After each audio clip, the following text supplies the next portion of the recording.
Assalomu alaykum, hurmatli tinglovchilar. Bugun biz sizlar bilan bolalarni maktabga tayyorlash metodikasi fanidan ma'ruza mashg'ulotlarimizni o'tamiz.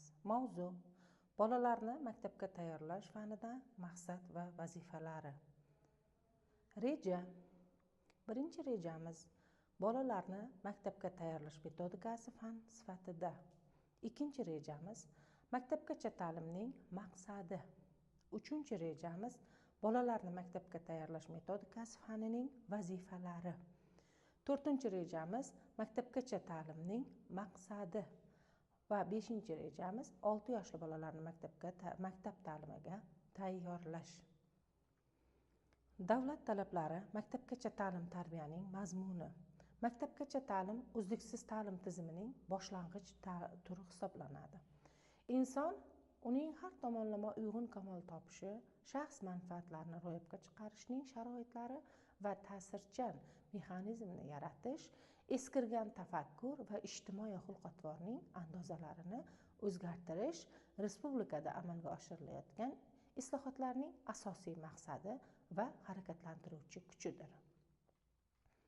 Xalqning boy intellektual merosi va umumbashariy qadriyatlari asosida zamonaviy madaniyat, iqtisodiyot, fan, texnika va texnologiyalar yutuqlari asosida kadrlar tayyorlashning mukammal tizimini shakllantirish O'zbekiston taraqqiyotining muhim shartidir. Maktabgacha ta'lim bolaning sog'lom, har tomonlama kamol topib shakllanishini ta'minlaydi. Unda o'qishga intilish hissini uyg'otadi. Uni muntazam ta'lim olishiga tayyorlaydi. Maktabgacha ta'lim bola 6-7 yoshga yetguncha davlat va nodavlat maktabgacha ta'lim tashkilotlarida ham, oilalarda ham amalga oshiriladi. Maktabgacha ta'limning maqsadi vazifalarni ro'yobga chiqarishda mahallalar, jamoat va xayriya tashkilotlari, xalqaro fondlar faol ishtirok etadi.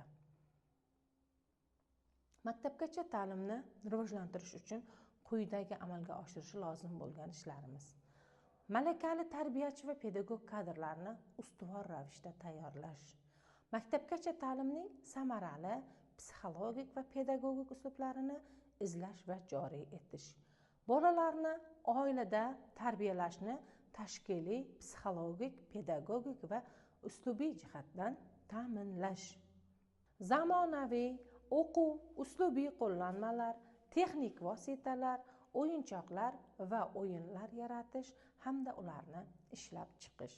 Maktabgacha yoshdagi bolalarni xalqning boy madaniy, tarixiy merosi va umumbashariy qadriyatlar asosida ma'naviy, axloqiy jihatdan tarbiyalash uchun shart-sharoitlar yaratish.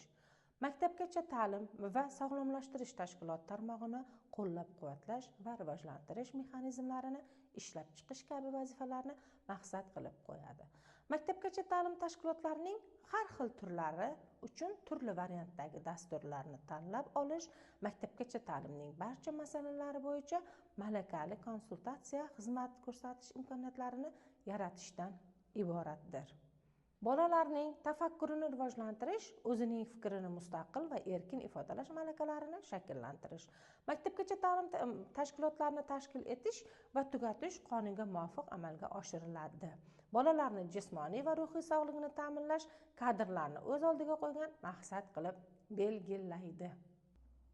Qonunga muvofiq maktabgacha ta'lim tashkiloti ularning yo'nalishlariga ko'ra quyidagi turlarga bo'linadi. Umumiy turdagi maktabgacha ta'lim tashkilotlari, ko'p tarmoqli ixtisoslashtirilgan maktabgacha ta'lim tashkilotlari, inklyuziv guruhlarga ega maktabgacha ta'lim tashkilotlari, qo'shma tipdagi maktabgacha ta'lim tashkilotlari. Maktabgacha ta'lim tashkiloti turlari ota-onalar tomonidan tanlanadi. Maktabgacha ta'lim tashkilotiga bolalarni qabul qilish tartibi, ularni tashkilotdan ikkinchisiga ko'chirib, tashkilotdan chiqarish tashkilotlarga Maktabgacha ta'lim vazirligi tomonidan belgilangan tartibda, davlatga qarashli bo'lmagan maktabgacha ta'lim tashkilotlarida esa tashkilotning ustavi bilan belgilab boriladi.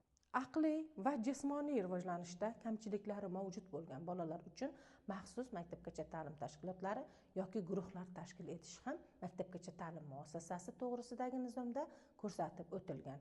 Har bir sohada bo'lganidek, maktabgacha ta'lim tizimida ham maktabgacha ta'lim tashkilotlariga tegishli ma'lumotga kasb qaratilganligiga hamda yuksak axloqiy fazilatlarga ega bo'lgan shaxslar pedagogik faoliyat bilan shug'ullanish huquqiga egadirlar.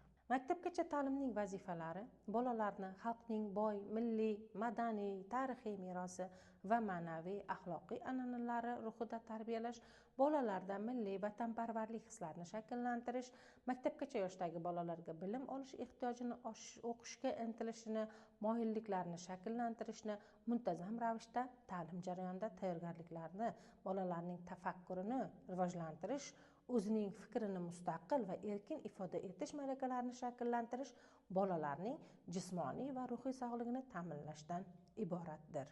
Maktabgacha yoshdagi bolalarni rivojlantirish va maktabga tayyorlash jarayonining oldiga qo'yilgan maqsad va vazifalarni bajarish maktabgacha yoshdagi bolalarga ta'lim tarbiyasiga qo'yiladigan davlat standarti orqali nazorat qilinadi. Davlat standartida maktabgacha yoshdagi bolalarga berilgan ta'lim tarbiya mazmuniga asosan yo'nalishlari hamda ularni maktabga tayyorgarlik darajasiga qo'yiladigan minimal talablar belgilab berilgan bo'lib, u davlat hujjati sifatida e'tirof etiladi. Bolalarni rivojlantirish va maktab ta'limiga tayyorlash jarayonida oldida qo'yilgan maqsad va vazifalarni bajarishga erishish ilk qadam davlat o'quv dasturi asosida ham amalga oshiriladi. Maktabgacha ta'limning maqsad va vazifalariga tayangan holda bolalarni maktab ta'limiga tayyorlash metodikasi fanining maqsadi talablarni, maktabgacha yoshdagi bolalarni maktabga tayyorlashning metodik va usullari bilan tanishtirishdan iboratdir. Bolalarni maktab ta'limiga tayyorlash metodikasi fani quyidagi vazifalarni o'z ichiga oladi. Bolalarning maktab ta'limiga umumiy va maxsus tayyorgarlik tushunchalarini belgilash. Talablar maktabgacha ta'limning maqsad va vazifalarini yaxshi bilishi. Bolalarni maktab ta'limiga tayyorlashda aniqlash yo'llari va metodlari, usullari to'g'risida bilimga ega bo'lishdan iborat. Yosh avlodni tarbiyalash va o'qitish maktabgacha ta'lim tizimining boshlang'ich bo'limi bo'lgan maktabgacha ta'lim tashkilotida boshlanadi. Maktabgacha ta'lim tashkilotida amalga oshiriladigan ta'lim tarbiya ishini davr talabi darajasida olib borish maqsadida ilk qadam davlat o'quv dasturi tuzilgan. Maktabgacha ta'lim tashkilotida ta'lim tarbiyani pedagog tarbiyachi amalga oshiradi. U pedagogik jarayonda markaziy o'rinni egallaydi. Shu bilan bir qatorda mutaxassis fanlar bo'yicha ta'lim to'g'risidagi qonun, kadrlar tayyorlash milliy dasturi, maktabgacha tarbiya pedagogikasi, ilk qadam davlat o'quv dasturi, davlat ta'lim standarti bolalarni maktabga tayyorlash fani va boshqa fanlarni puxta egallagan bo'lishi lozim. Ayniqsa, bolalarni maktab ta'limiga tayyorlagan tarzda tarbiyalash, bolalarni maktabga tayyorlash fanining o'rni juda ham kattadir. Shuning uchun tarbiyachi o'z sohasini chuqur bilishi, har xil metodik vositalarni yaxshi egallagan, puxta pedagog, psixolog tayyorgarlikka ega bo'lgan bo'lishi kerak. Bolaning maktabga tayyorgarligini maktabgacha va maktab davridagi hayot tarzi hamda faoliyati uchun ko'prik vazifasini o'tashni, oila yoki bog'chadagi ta'lim tarbiya sharoitlaridan maktab ta'limiga ozorsiz o'tkazishini ta'minlash zarurligini hisobga olish lozim. Xulosa qilib shuni ta'kidlash lozimki, boshqa fanlar qatori bolalarni maktabga tayyorlash metodikasi fani ham o'z fan doirasida bir qator fanlar bilan bog'liq holda rivojlanadi va taraqqiy etib boradi. Darsimizni oxirida biz sizlarga mustaqil ta'lim topshiriqlarini berib boryapmiz. Navbatdagi mustaqil ta'lim topshirig'imiz bolalarni maktab ta'limiga tayyorlash metodikasi fanining maqsad va vazifalari nimadan iborat ekanligi hamda maktabgacha ta'lim tashkilotlarida bolalarni rivojlantirishda qanday bosqichlarni o'z ichiga oladi. Mana bu ikkita mavzu bo'yicha essay yozasizlar elektron variantda va tashlab qo'yasizlar. Shuning bilan navbatdagi ma'ruza mashg'ulotimiz tugadi.